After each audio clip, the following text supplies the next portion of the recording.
John Ruggiero, and this is New Jersey Paranormal. Joining me today, again, is my partner, Chris, and our special guest is the Vice President of the Union Township Historical Society, David Arminio. Thank you for being here. Hi, David. Glad to be here.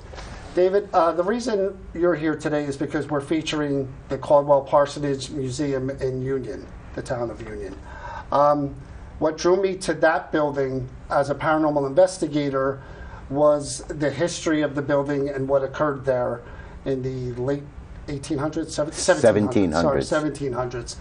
The story of Hannah Caldwell is one that should be a Hollywood movie, in my opinion. Could you tell us what happened at this location? Well, yeah, Hannah was shot and killed, but there's more to the story than her just being murdered by a British soldier. She was married to Reverend James Caldwell, who was a significant person in New Jersey during the Revolutionary War. The house was originally built in 1730, and it was a two-room structure, and it was the manse for the Connecticut Farms Presbyterian Church. We need to go forward to June 7, 1780. The Hessian and British troops, about 5,000, were coming across from Staten Island. They were going to go up to Morristown to defeat George Washington once and for all. Washington's army was in disarray, and they knew from spies that he could be defeated. As they came across Westfield Avenue and up Galloping Hill Road, they were going to go up through Milburn and through the Gap to Morristown and Washington's headquarters. They were stopped along the way by individuals shooting from behind trees. The militia from Connecticut Farms was stopping them along the way. There was a battle at the Connecticut Farms Church, in front of the church, but the British were just too many and kept pushing the militia back further and further until they got to the Springfield border on Morris Avenue. The British were stopped at that point, and they were ordered to retreat back to Elizabethtown. As they came back, maybe they were ordered to burn and loot, and as they went back, Hannah was in the manse because her house in Elizabeth had been burned down months earlier. Okay. And the church in Elizabethtown had been burned when the British attacked Elizabethtown. She knew that the British were coming, and Reverend Caldwell begged her to leave. She said, they won't bother a mother with children here in this house. Because it wasn't typical to harm. It was not. She had 2 of her children with her. The other 7 of her total of 9 children were dispersed around the area to different people for safety's sake. She was there with 2 young women who helped her out. She had baby Maria in her arm, and one of her other sons, about 2.5 years old. He was attracted to the gunfire, kept going to the window of the original house, and they kept pulling him away. Finally, she went to the window to pull him away, and at that moment, one of the retreating soldiers, in the coming darkness, thought maybe she was a sniper, stuck the rifle through the window, according to testimony, and shot and killed her. They came in and they were going to loot and burn the house. The 2 young girls asked the British and the Hessians to drag her out, and so they wouldn't burn the body. They did that, and then looted the house, burned it down. Caldwell wasn't around. He had been up with Washington. He was the assistant quartermaster for the militia, and he worked with Washington, friends with Washington, and was with him up watching the burning of Connecticut farms. So he came back, found out she had been killed, and then James himself.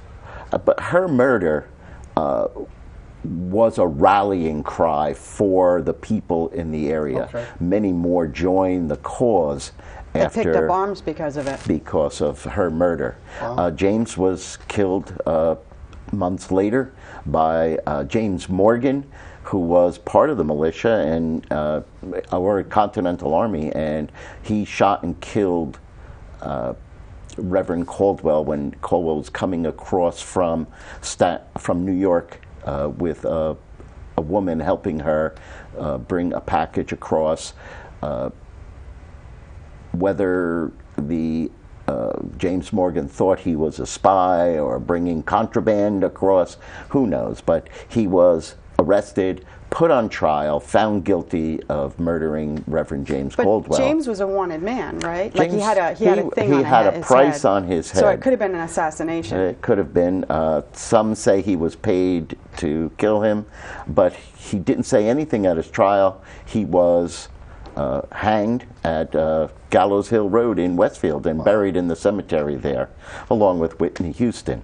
So how long after was the house rebuilt on the same exact location? Well, the original house was 1730 Right. and burned down June 7, 1780, and rebuilt 1782 on the same footprint. If you look, the foundation is the same, but it went from a 2-room house to a 4-room house with a loft. So again, when you're looking for reasons why paranormal activity could exist at a location, Good instance. even though the house was burnt down, the land itself may hold on to those memories, to that tragedy, and the spirits may come back because that was the last place they were together, happy as a family. All of the children, after both were killed, all the children were adopted and dispersed throughout. People were obviously saddened by the events. Caldwell was a very, very popular individual. And one son got sent to France, right? Yeah, well, he went John Edward went to France with Lafayette and was raised by him for a number of years. Now we're going to go through a lot of the evidence that we've captured in the 6 or 7 years of investigating the Caldwell Parsonage. Let's start with the first clip. We're going to kick off with the very first investigation that John did with his John Domatico, one of his first team members. And they actually started off with a K2, which reads EMF, which is just when energy comes through, and it's a short range. It just does like about 4 feet.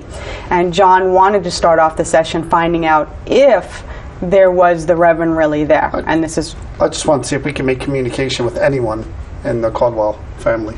And this is what he gets. Is this one of the Caldwell family?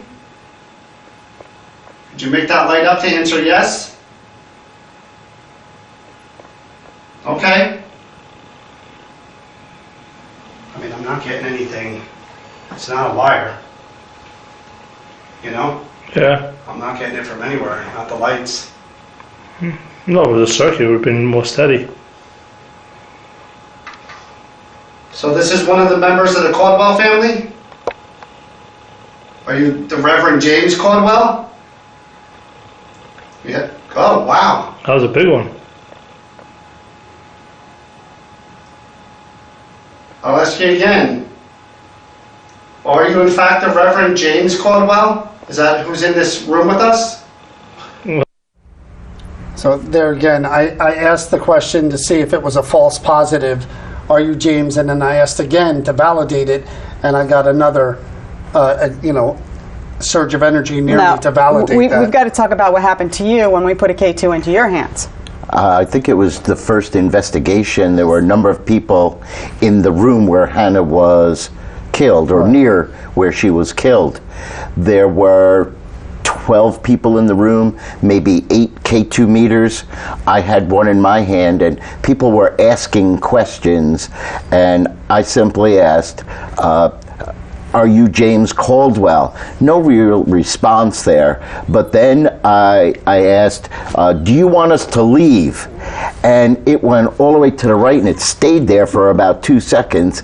And then You tried to hand it back. I handed it back to me. But then I asked again, do you want us to leave? Right. And it went again, and it stayed there. And I think you said you've never seen that big of a response. No, I didn't. And that's when I handed it back, and I said, And nobody else's alarm went off. yeah, no one else has even moved a little bit except the one when I asked the question, and I just left. You did. You left the building. Yeah, You were done. I did. I was done for the night. So we were getting the initial impression that it might be James that we're speaking to, or he may be trying to communicate with us.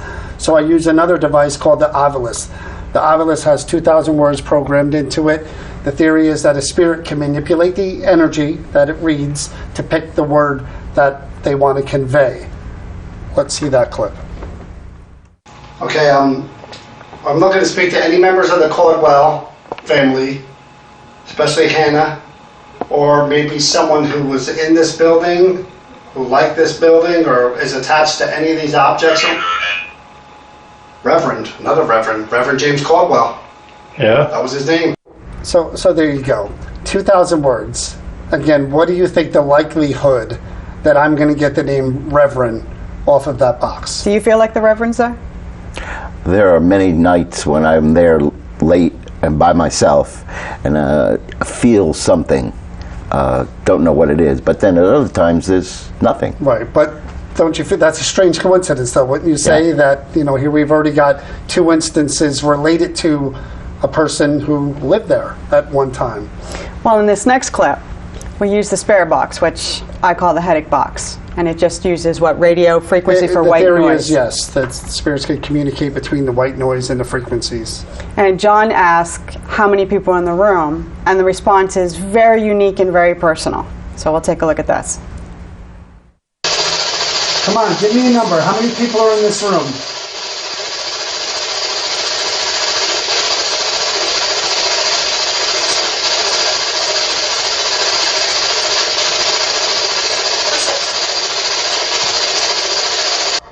Now, we're going to play that clip one more time so you could hear clearly what it's saying, and then we're going to comment on it. So play that clip one more time. Come on, give me a number. How many people are in this room?